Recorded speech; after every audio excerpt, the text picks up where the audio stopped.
Sun gods, right. Ancient conflicts, fears, regrets.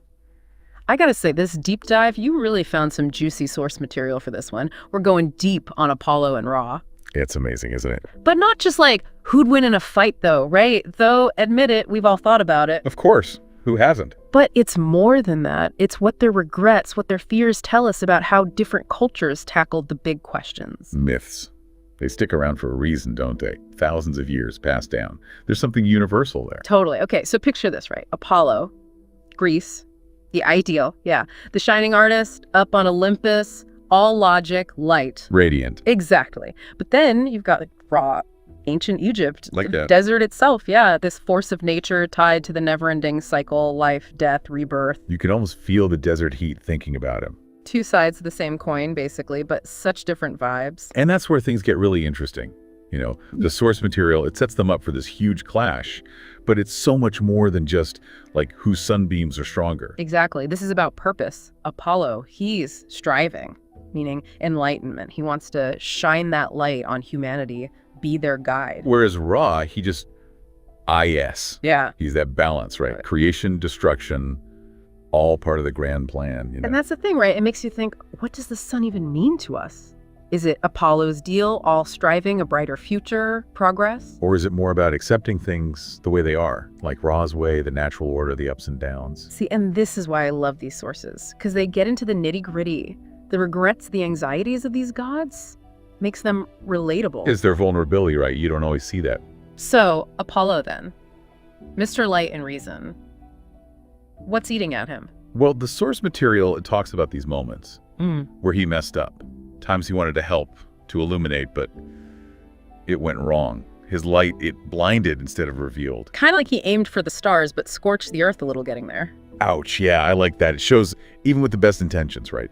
Too much of a good thing, even light. Makes you think, for sure, about leaders, even just our own desire to, be better. Can we go too far? Absolutely. And speaking of heavy burdens, Rez's story, that's about the weight of eternity, isn't it? And the fear that comes with that, yeah. Imagine being responsible for every sunrise. Ensuring that cycle just keeps going forever. Heavy stuff. No kidding. But there's another side to that fear, right? Not just that it's hard, but that it never changes. Stagnation, yeah, you got it. If the cycle is all L, they're us. What does it even mean to be the one stuck making it happen? So we've got Apollo, afraid of his own ambition, right? And Ra, afraid of things never changing. It's almost like they're mirror images in a way. And that tension, that difference, yeah, it's what makes their whole confrontation inevitable, don't you think? Oh, absolutely. This isn't just a fight. It's about what it means to shape the world, to bring it from dark to light. But how? And whose light are we talking about anyway? So last time, our sun gods wrestling with their anxieties, Apollo, potentially a tyrant of light, and Ra, stuck with that endless cycle. And that's what makes their confrontation so fascinating, right? All that tension, all that fear, it's like their whole existence is on the line. No pressure then. But it's true though, isn't it? I mean, we've all felt that, right? Wanting to do good, make things better, but worried about the cost. Yeah, exactly. Like, what if we screw it up? What if our light casts some bad shadows along the way? It's the human condition, right there in those myths, these huge cosmic struggles. They're OUR anxieties, just writ large. Okay, so I gotta ask then, when you picture this clash of the titans, what's it look like? What do you think? What's your gut say? Honestly, part of me is expecting like a celestial laser light show, solar flares, maybe some epic opera, but like at frequencies that could melt mountains. Laugh softly. But then, knowing these two, I don't know, it's got to be more than just brute force, something deeper, right? You're right on the money. The source material emphasizes this. It's not a brawl. It's about willpower, about ideals, and most importantly, self-discovery. Hold on. Self-discovery. In the middle of a throwdown that could wreck the universe, how does that work? Think about it. When are we the most honest with ourselves? When things are at their most extreme, right? All the masks fall away. Apollo, he's so sure of himself, his path, and then bam, he's hit with this realization, his order, his light. It could be tyranny. Like, hey, I'm enlightening you, whether you like it or not. Not the best approach. Not at all. And the source really highlights this moment, Apollo's own fear, that he could become the very thing he's fighting against. Too much of a good thing, even for a god. But what about Ra then? How does this smack him upside the head? For Ra, it's the opposite problem, right? He's seen it all, done it all, over and over. This fight, this challenge from Apollo, It's disruptive, and suddenly he has to ask himself, what if keeping the cycle going is actually holding the universe back? So, Apollo, afraid of becoming a dictator, and Ra, afraid of becoming a what? A bureaucrat? Trapped in his own system? Man, the irony. It's delicious, isn't it? And it's in that irony that the fight changes. Winning, losing. That doesn't matter so much anymore. Now it's about something bigger. See, this is where I always thought these epic stories, they get a little predictable. Someone wins, someone loses, lesson learned, roll the credits. But remember, these are primordial forces, the sun itself, their fight.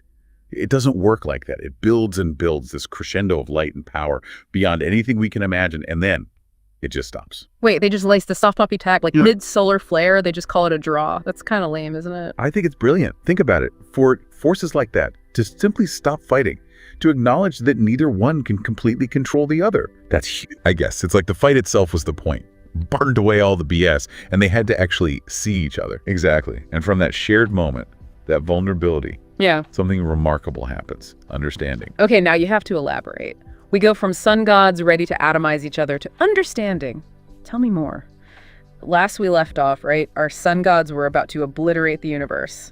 And then, record scratch, everything just stops. It's like the eye of the storm, this incredible silence after all that cosmic noise. And in that silence, they start to actually see each other. So not just trying to outshine each other anymore. Exactly. The source material, it describes it like a mirroring. Apollo, in Ra's ancient wisdom, he sees the importance of cycles, of letting go. Because new beginnings can't happen without endings, right? Exactly. And Ra, looking at Apollo, all that youthful striving, he remembers what it means to hope, to push for something more than the endless same old, same old. So they each had a piece the other one was missing. And it goes even deeper than that. This understanding, it doesn't just change them. The source material, it talks about how the very fabric of existence shifts. The light of the sun itself. It becomes different. Okay, hold on. Different how? Like, what does that even look like? Sun God 2.0. Think of it this way. Apollo's light, it was always pure, focused, intense, right? Ra's was this raw power tied to the rhythms of the natural world. Like clockwork versus a wildfire. Exactly. But after their light, it merges. It's multifaceted now, like a prism splitting sunlight into all its colors. Whoa, hold up. So not two separate lights anymore, but this blend. That reflects what they both bring to the table. It's a whole new spectrum of light, reflecting a deeper truth. It's not just about endless striving or just accepting fate. It's about both. Growth, balance, the whole universe working the way it should. Okay, so big cosmic stuff, but what's the takeaway for us regular folks? Should we all be carrying around prisms now? Laugh softly. Maybe not a bad idea. But seriously, think about how often we get stuck, It's either this way or that way, black or white. All or nothing, right? Control freaks versus chaos muppets. And it's exhausting. Yeah. But what if, like our sun gods, we embrace that duality? What if those opposing forces, what if they actually need each other? So instead of always picking a side, we become more like, conductors of this energy. There you go. Using both the logic and the intuition. Because change that's going to happen. Might as well learn to work with it. Profound stuff from a couple of sun gods, huh? Never thought I'd say this, but I think I need to buy a prism. Laugh softly. They do make everything prettier. That's true. But seriously, folks, as we wrap this one up, think about it.